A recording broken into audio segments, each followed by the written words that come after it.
Dans le cas des Stockdale de Beach City, Ohio, les règles inhabituellement strictes de la maison auraient pu directement causer la mort d'innocents. L'aspect le plus étrange du massacre de la famille Stockdale est notre ignorance des motivations. L'agresseur n'a pas encore expliqué pourquoi il a fait ce qu'il a fait. La police est également restée silencieuse sur ces détails. Cependant, nous tenterons aujourd'hui d'examiner les détails graphiques de la tragédie familiale Stockdale. Cet exemple illustre à quel point le mal peut se cacher derrière la surface d'une maison apparemment satisfaite et comment ce mal peut soudainement s'accumuler et exploser violemment. Les Stockdale, une famille profondément religieuse, ont pris la décision de quitter la ville. Tim et Kathy Stockdale pensaient que séparer leurs enfants du monde extérieur était le meilleur moyen de les aider à intérioriser les principes chrétiens moralement droits. Ils ont élevé leurs 4 fils, Calvin, Charles, Jacob et James, dans une propriété isolée à Beach City, Ohio. Kathy aurait été une mère extrêmement sévère. Il a établi une série de règles que les enfants devaient suivre sous peine de punition, et leur a donné de petites récompenses pour cela, comme la possibilité d'écouter une émission de radio. Nous avons déménagé à la ferme pour inculquer des principes moraux à nos enfants. Nous avons entendu des coups de feu dans notre quartier le jour de notre emménagement et je savais que nous avions pris la bonne décision. Bien sûr, cela ne veut pas dire qu'il n'y avait pas de joie à la maison. Tim et Kathy étaient de grands fans de musique bluegrass et leurs enfants avaient un grand potentiel musical dès leur plus jeune âge. Jacob est notamment devenu un prodige qui a appris à jouer du violon à l'âge de 7 ans et l'a maîtrisé avant d'atteindre la puberté. Le talent de Jacob lui a valu des éloges dans tout l'Ohio.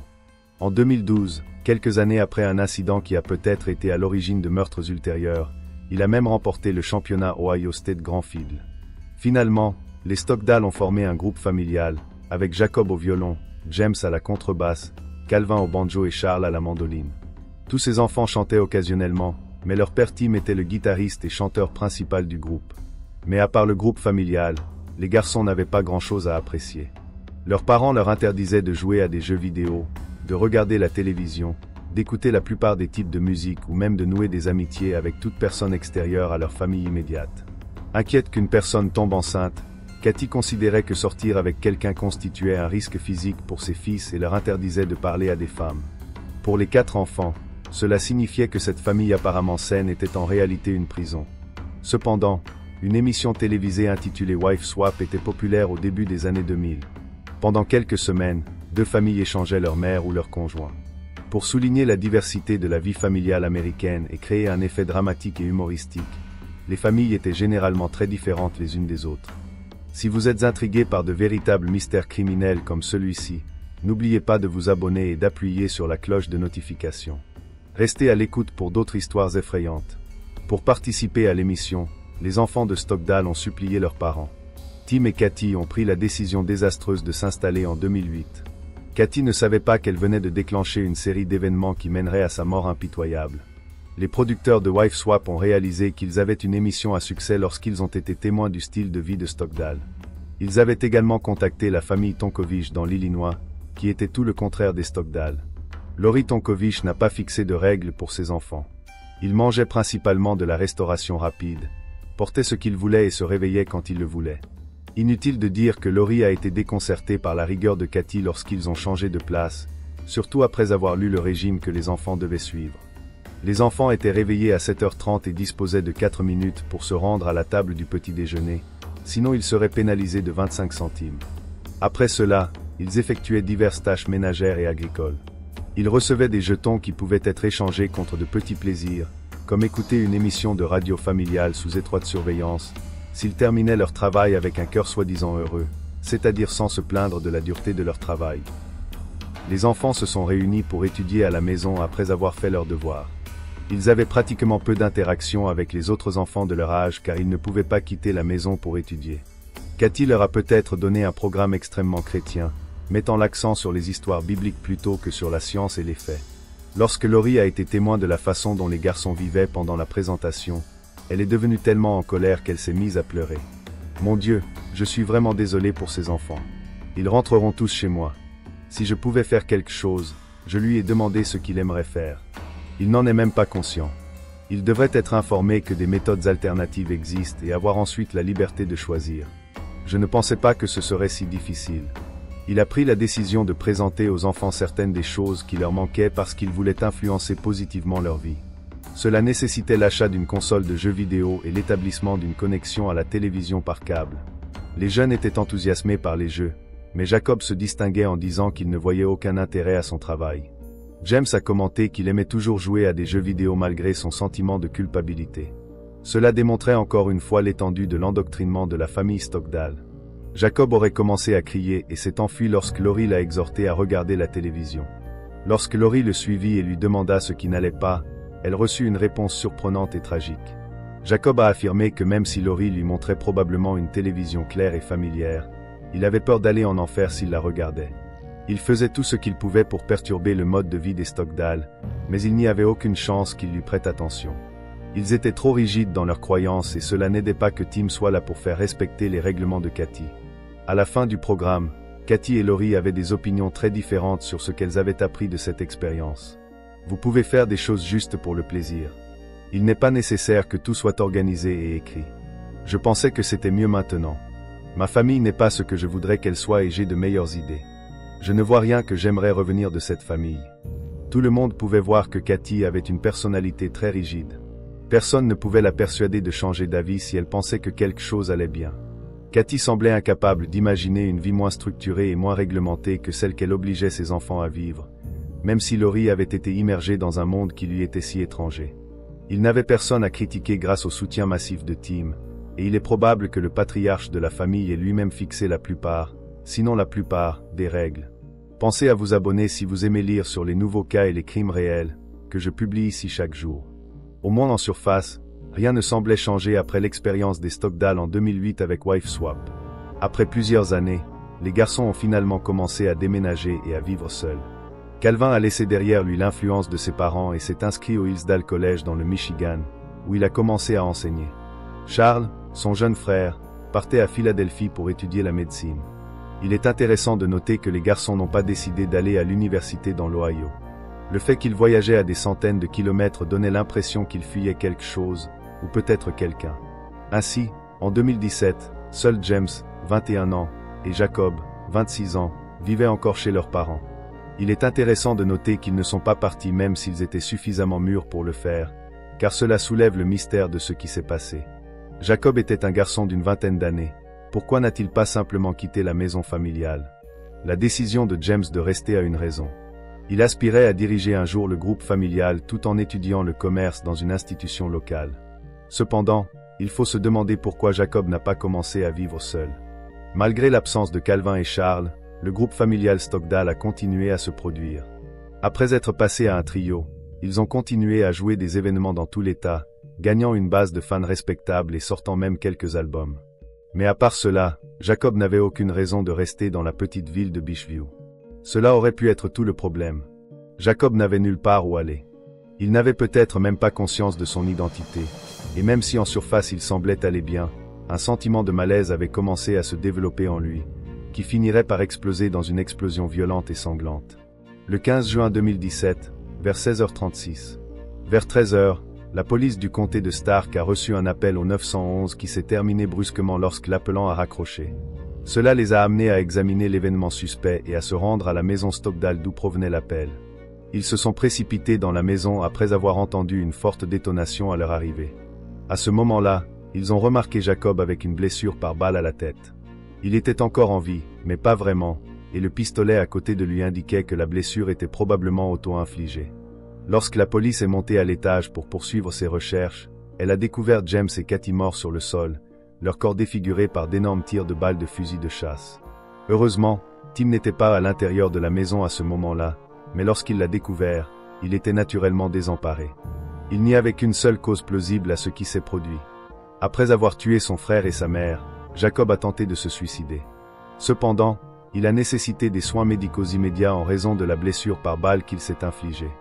Alors que tout le monde essayait de comprendre pourquoi il avait fait cela, il a été emmené dans un hôpital voisin où des professionnels de la santé ont soigné ses blessures. En plus d'être un musicien talentueux, James aimait danser et avait un amour inné pour les gens, a déclaré Calvin dans un communiqué après avoir appris les meurtres de sa mère et de son jeune frère. James voulait travailler dans l'industrie du divertissement et poursuivait des études en commerce. Il laisse derrière lui une famille aimante et un grand cercle d'amis. De plus, Tim a publié une déclaration disant « Il semble que Tim et Calvin ont délibérément évité de mentionner leur frère dans les deux déclarations.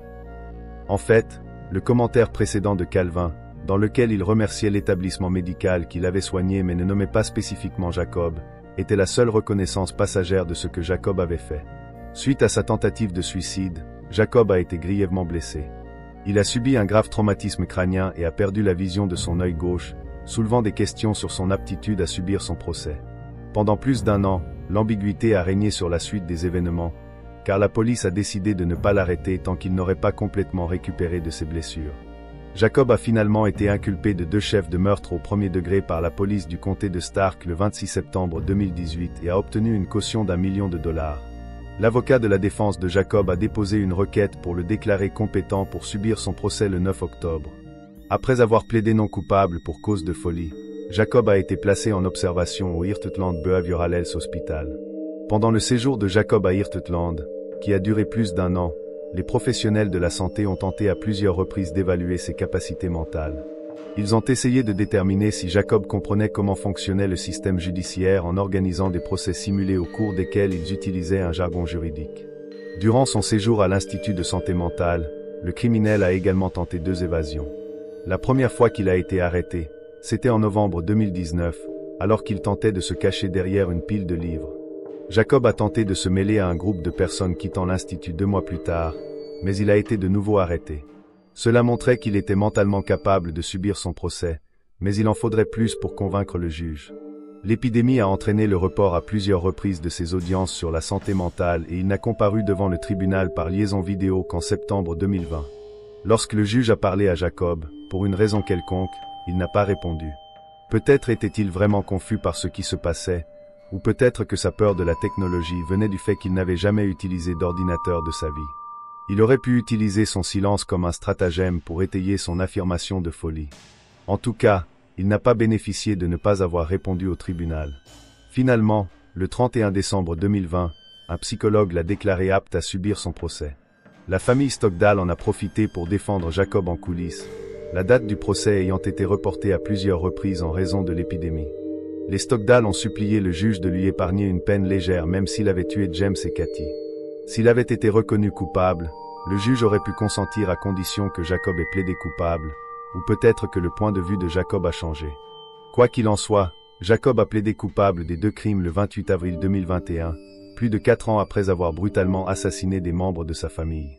Stockdale a été condamné à des peines relativement légères de 15 ans pour chaque crime, ce qui suggère que le juge a accédé à sa demande de grâce. Il semble que la famille de Jacob soit disposée à le réintégrer dans la société lorsqu'il sera éligible à la libération conditionnelle en 2048. En raison de son adhésion aux principes chrétiens, ils lui ont évidemment pardonné tout ce qu'il a fait. Le motif est la seule pièce manquante du puzzle et il existe plusieurs hypothèses quant à la raison pour laquelle Jacob a tué les membres de sa famille ce jour-là. Selon les théories de certains psychologues, Cathy souffrait d'un cas grave de troubles obsessionnels compulsifs. Cela se voit dans la façon dont vous avez structuré les activités quotidiennes de vos enfants et dans la nourriture que vous leur avez donnée peut également fournir des indices sur le diagnostic. Vous voyez, Cathy n'a jamais permis à ses enfants de consommer quoi que ce soit qui n'ait pas été préparé par elle. Ils ne mangeraient jamais au restaurant, même s'ils sortaient. Cathy préparait plutôt un énorme déjeuner qu'elle emporterait avec elle. Les Stockdale étaient également de fervents défenseurs des aliments naturels et biologiques. Il est possible que Jacob souffrait d'un trouble mental. Peut-être que sa mère souffrait même de TOC et que vivre seule rendait la situation bien pire qu'elle ne l'aurait été autrement. Cathy a insisté sur le fait que toute forme de récréation ou de loisir était mauvaise. Le travail était le centre de la vie. Rester occupé toute la journée était la chose la plus moralement correcte à faire, donc Jacob était incapable de développer sa propre identité. Il dépendait totalement de sa mère pour établir son emploi du temps et lui donner des conseils de vie, et il y a 2 raisons pour lesquelles il aurait pu vouloir tuer quelqu'un. Premièrement, Jacob s'est simplement mis en colère et a voulu se venger de ce qu'il croyait être des mauvais traitements infligés par sa mère. La seconde est qu'il voulait juste s'échapper et a tué James parce qu'il ne voulait pas qu'il endure ce qu'il avait. On ne sait pas ce qui se passait dans la tête de Jacob avant de sortir l'arme. Il semblait être un homme ordinaire d'une 20aine d'années. Jusqu'à ce qu'il devienne un tueur sans cœur. La vidéo la plus récente publiée sur le compte YouTube officiel de Cathy Stockdale contient une chanson que Jacob et James ont composée pour commémorer le 21e anniversaire de James. James demande s'il y a une autre option dans cette chanson, qui concerne la peur de grandir. La chanson Tall Building, que les frères ont sorti précisément 3 mois avant que l'un d'eux ne tue l'autre, est ensuite magnifiquement interprété par les frères. Dans la vidéo, Jacob ne semble pas être un meurtrier. Au contraire, cela démontre l'amour intense des frères l'un pour l'autre. L'émotion qui a pu pousser Jacob à appuyer sur la gâchette était l'amour. Et coupe-moi la tête, pour que ce soit adieu au soleil, adieu à la rosée, adieu aux fleurs et adieu à toi. Je vais travailler dans des immeubles de grande hauteur, donc je vais dans le métro. Je ne devrais pas être en retard et je vais travailler dans des immeubles de grande hauteur. Maintenant que je suis à la retraite, ma vie m'appartient, j'ai payé toutes mes factures et il est temps de rentrer à la maison et de me demander ce qui s'est passé entre le stand et le moment où je suis allé travailler dans des immeubles de grande hauteur. Mais maintenant c'est bien. Adieu au soleil, adieu à la rosée, adieu aux fleurs et au revoir à vous. Que pensez-vous de cette affaire? La punition de Stockdale était-elle suffisamment sévère pour ses crimes? Pensez-vous qu'il a commis un meurtre à cause de son éducation dure? Partagez vos idées dans la section commentaires ci-dessous. Cliquez sur le bouton j'aime et abonnez-vous pour une analyse plus approfondie si vous appréciez la façon dont nous produisons ces vidéos et si vous souhaitez contribuer à sensibiliser davantage de situations comme celle-ci. Encore une fois, merci d'avoir regardé.